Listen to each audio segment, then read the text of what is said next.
जय जय मैया, जय जय माँ।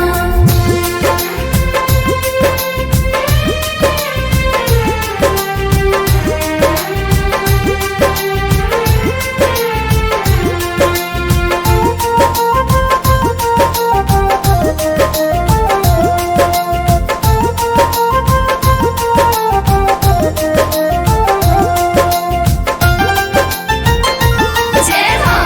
हे देवी मैया कहाँ बारू तू हो, हमके पता नइखे मैया रानी हो। गाँव के सारा लोग जुटल दरबार में, मैया रहिया निहारे इंतजार में। अब ना सतावा हो भगतन के अपना हो, अब ना सतावा हो भगतन के अपना हो। एक बार दर्शन दे जा तू मैया रानी हो। एक बार दर्शन दे जा तू मैया रानी हो। एक बार दर्शन दे जा तू मैया रानी हो।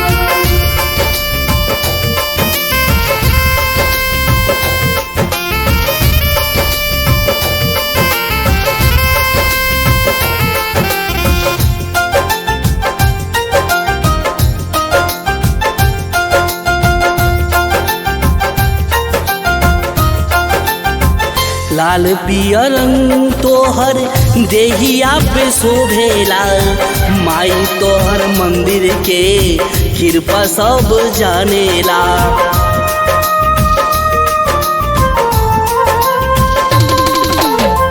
कृपा कर मैया अपना भक्तन के हो, ना त नाराज हो जाइब मैया रानी हो। अब ना तू सतावा हो अपना घर आवा हो, आके अपना मंदिर के शोभा बढ़ावा हो। हाथ जोड़ी करतानी विनती बेरी बेरी हो। हाथ जोड़ी करतानी विनती बेरी बेरी हो।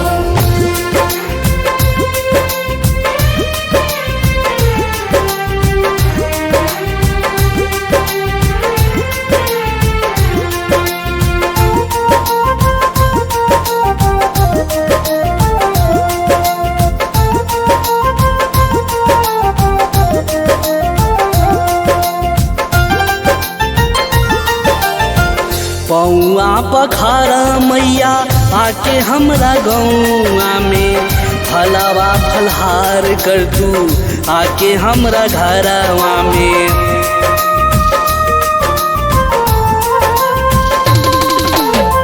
गाय के गोबर से निपौने बानी घरवा, कबले दर्शन देबू माई हमरा घरवा।